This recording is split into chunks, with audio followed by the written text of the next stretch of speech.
pack comes as an awesome family meal, but there are things that you're probably going to need to add from your pantry to help out prepare it. Things like a bit of oil you'll need, some salt and pepper. I mean, I found some all-purpose seasoning in mine. I had a little bit of thyme in the fridge that I'm going to use with the vegetable offcuts to create a base for the roast chicken to sit on, and all the flavours and the aromas of the herb. I've even found a few little bits of garlic laying around in my pantry. So it'll come up beautifully without all this, but if you've got a few things to add some flavour and get those aromas going through the home, that'll make it a more enjoyable meal. Cheers. As a family, we'd hope you can prepare this meal together. Get the kids peeling the spuds or the carrots, or maybe keep them away from the sharp stuff. But anything small and handy that they can get involved in gives them engagement in that meal and something you can share together at the table. The smells through the kitchen is something that you're not going to get through the Red Rooster drive-through, so give it a crack.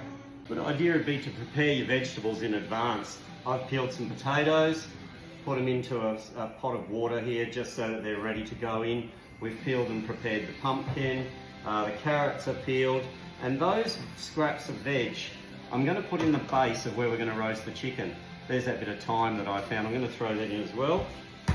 I've got a couple of garlic cloves that we're going to chuck in the base there as well. None of this is imperative, you know, you don't have to do that, but it's going to add some flavour.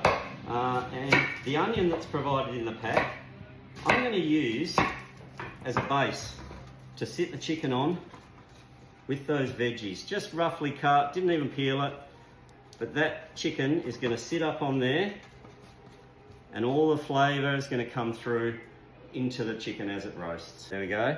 Bird already comes stuffed and trussed, ready to roast. All we're going to do is season it with a bit of salt and pepper and some oil, and then place it onto the sockle that we've created.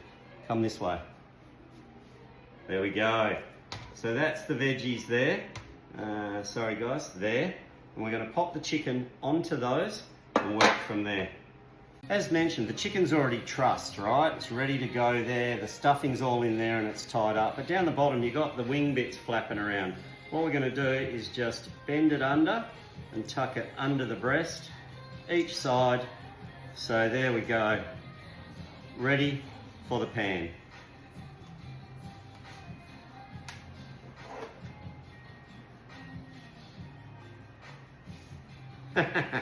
There we go.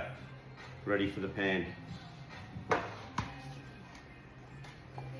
All we're going to do, just a bit of veggie oil. If you've got olive oil, great. If you haven't, a bit of veggie oil. Massage it onto the chicken. There we go. And a little bit onto the veg, just not too much because you don't want it too oily, because you're going to probably use the juices to tie into the gravy pack that came in the pack. It's a chicken gravy mix. But if you've got some pan juices with all those flavours in it, you can mix that with it as well. Just a bit of that all-purpose seasoning mix on the top there. Like so. Bit of salt. And a bit of pepper.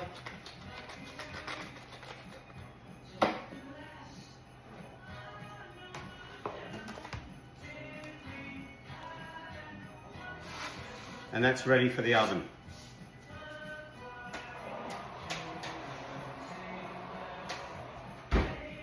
If possible, when you're doing your veg prep, try and keep your pieces around about the same size. If they're nice and even in size, you'll be able to cook them at an even temperature and they'll come out all the same. Same with the potato. Whether it's the potatoes or the carrots or the pumpkin you're doing, try and have them all roughly the same size. That way, they're all going to cook nice and evenly. And if you're cutting your potatoes, if you've got whole potatoes like so, make sure it's nice and flat when you try and cut it, because you don't want your potatoes rolling around. And what I would do is create a flat surface and a curved surface on each piece. So, with these, we're going to blanch them. We're going to put them into a colander, a little Jamie Oliver trick. We're going to put them in this colander when they've got a bit of cook to them. We're going to toss them around. And the rough edges down the bottom are going to put some little rough bits on these. You're going to toss them in oil and then put them in the pan. And what happens is, because they've already been blanched, the soft's nice and light and fluffy, and the outside will go nice and crunchy with the little bits on it. So that's what we're going to do. We've got potatoes, we've got carrots, we've got pumpkin, and they're all provided in the meal pack. Now that the chicken's in the oven and it's just starting to get a little bit of temperature through it, what we're going to do is we're just going to get some water, just tap water, and just step back, don't steam yourself, but what we're going to do is just pop this in the base.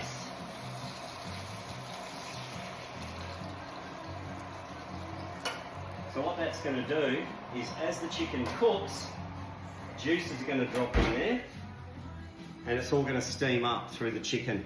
If it goes dry, don't worry, it'll be near the end of the cook, but there will be the juices come down from the chicken, so it should be a tasty little start to what you're going to make for the gravy.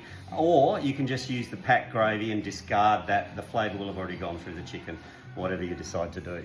Obviously your chicken's going to take a bit longer to cook than your veggies, so having your veggies pre-prepared, I've just got them in a bit of water. They're all cut to size, ready to go. So the carrots, the potatoes, we're going to blanch, so that'll get them par cooked. The pumpkin we're not, because the pumpkin's got a softer flesh, so what will happen is, in time, they'll all match up together as you're putting them in to roast, and they should complete their cook at the same time. As awesome as the pack is for this roast dinner, everything is there that you're going to need, but I know that some mums, especially mine, would like something green on the plate. So I just had a little packet of peas in the fridge. I'm just going to do some peas. If you had some broccoli or broccolini or something like that, but just a cheap packet of peas from IGA Ellenbrook, along with things like a little bit of cream that I'm using for the dessert, and also I went and bought a little sponge roll. So instead of just the awesome peaches, jelly and custard that are provided, you could slice up the roll and prepare yourself a lovely little trifle. So that's got the jam roll in it, you can see it underneath, custard on top, jelly. That all comes in the pack, except for the sponge roll. That was $4. So if you're feeding a family of 4 for an extra $1 a head, you can have yourself a nice Christmas trifle with your roast chicken.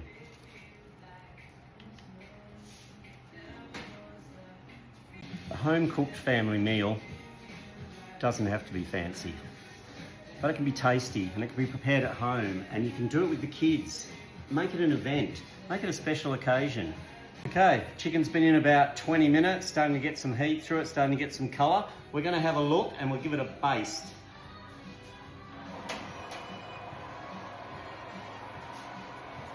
So, see, starting to get a little bit of colour, and it's got some jus in the bottom, that water and the juices from the chicken that we put in. So we're going to give it a good basting. The heat out of the oven. I want to show you, but I also want to do it safely. So I'm going to get some of that juice, and we're just going to pour it all over the chicken, into the cavity where the stuffing is.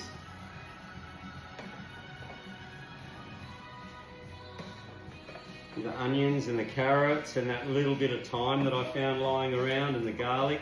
I can smell all that coming through now. It's just delicious.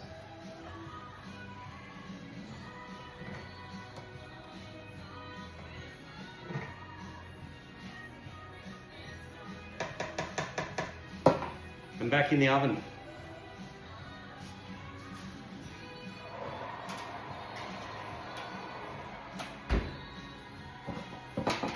That's the dish for the roasted veggies, which we'll be looking at soon. So all I'm going to do with that is just cold, not cold, but like, you know, room temperature, not heated. I'm going to pop some oil in there, just some veg oil. It doesn't have to be too much. You don't want it swimming, but you want it so that, you can't really see. Yeah, so that it's a good swirl around the bottom, because we're going to toss the veggies in there after they've been blanched, and then we'll pop the pumpkin in as well and have them seasoned and ready for the oven.